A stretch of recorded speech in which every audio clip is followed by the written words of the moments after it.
এই সরকার গণ অভ্যুত্থানের চেতনার সাথে বেইমানি করে তারা আওয়ামী লীগকে পুনর্বাসন করছে। গতকাল ডামি রাষ্ট্রপতি হত্যা মামলার আসামি আব্দুল হামিদ দেশ ছেড়ে পালিয়েছে এবং এর দায় সম্পূর্ণ এই স্বরাষ্ট্র উপদেষ্টার। সুতরাং আগামী 48 ঘন্টার মধ্যে এই স্বরাষ্ট্র উপদেষ্টার পদত্যাগ করতে হবে। প্রধান উপদেষ্টার গ্রিন সিগন্যাল ছাড়া কোনোভাবেই ডামি রাষ্ট্রপতি আব্দুল হামিদ দেশ ছেড়ে পালাতে পারেনি। আমরা দেখেছি ইতিপূর্বে আমাদের প্রধান উপদেষ্টা, যাকে আমরা শ্রদ্ধা করি, ভক্তি করি, ভালোবাসি এবং গণ অভ্যুত্থানের সরকার প্রধান হিসেবে যাকে আমরা মনোনীত করেছি, তিনি শুরুতে আওয়ামী লীগের বিরুদ্ধে কড়া বক্তব্য দিলেও এখন তিনি বলছেন আগামী নির্বাচনে আওয়ামী লীগ অংশ নিবে কি নিবে না সেটি আওয়ামী লীগের দলীয় সিদ্ধান্ত। বন্ধুগণ, গণ অভ্যুত্থানের পরে একটি গণহত্যাকারী দল এইভাবে কি নির্বাচনে যাওয়ার সিদ্ধান্ত নিতে পারে? সুতরাং প্রধান উপদেষ্টাকে বলবো, ছাত্র জনতার রক্তের সাথে বেইমানি করে আওয়ামী লীগকে কোনোভাবে নির্বাচনে আনার উপায় তারা করবেন না। তাহলে কিন্তু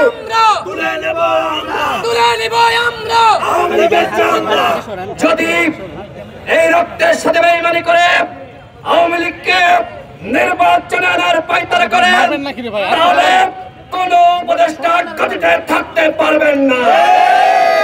আপনাদেরকে জনগণ ম্যান্ডেট দিয়েছে আওয়ামী লীগকে নিষিদ্ধ করার, গণহত্যার বিচার করার, ঐক্যমতের ভিত্তিতে রাষ্ট্র সংস্কার করার। কিন্তু এই সরকারের 9 মাসেও এখনো পর্যন্ত আমরা গণহত্যার বিচারে কোনো তোড়জোড় লক্ষ্য করছি না। বরং অন্তর্বর্তীকালীন সরকারের কয়েকজন উপদেষ্টার সহযোগিতায় আমরা জেনেছি এই উপদেষ্টা পরিষদ রিফাইন্ড আওয়ামী লীগ গঠনের কাজে মনোনিবেশ করেছে।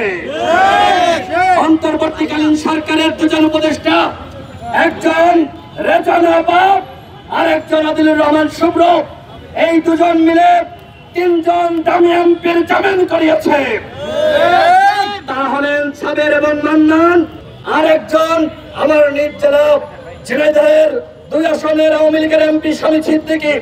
এই 3জনকে তারা আদালতে হস্তক্ষেপ করে জামিন করিয়েছে। সুতরাং বন্ধুগণ বলেন, এই উপদেষ্টা পরিষদ কি জনগণের উপদেষ্টা পরিষদ? এই উপদেষ্টা পরিষদ আজকে আওয়ামী লীগের কাজ করছে। প্রধান উপদেষ্টার উপরে আমাদের শ্রদ্ধা আছে, আমাদের ভালোবাসা আছে, ভক্তি আছে, তিনি আন্তর্জাতিকভাবে গ্রহণযোগ্য।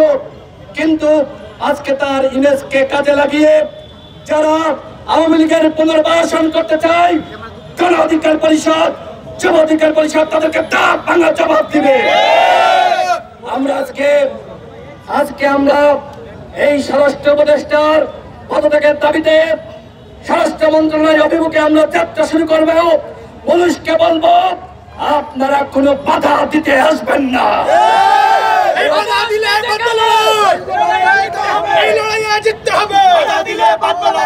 আপনারা আজকে যে চেয়ারে বসেছেন, আমাদের আন্দোলন সংগ্রামের ফলেই এই চেয়ারে বসার সুযোগ পেয়েছেন।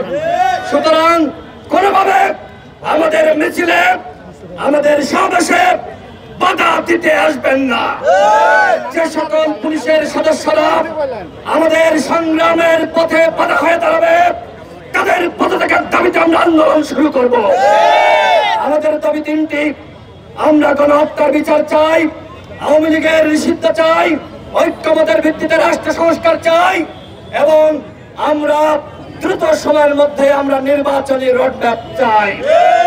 এই সরকার আজকে নির্বাচন নিয়ে তাল বাহানা শুরু করেছে, আর অন্যদিকে রাষ্ট্র সংস্কারের গল্প শুনিয়ে আমরা দেখছি আওয়ামী লীগকে পুনর্বাসন করছে। আওয়ামী লীগকে পুনর্বাসন করার চেষ্টা যে করবে তার দাঁত ভাঙা জবাব দেওয়া হবে।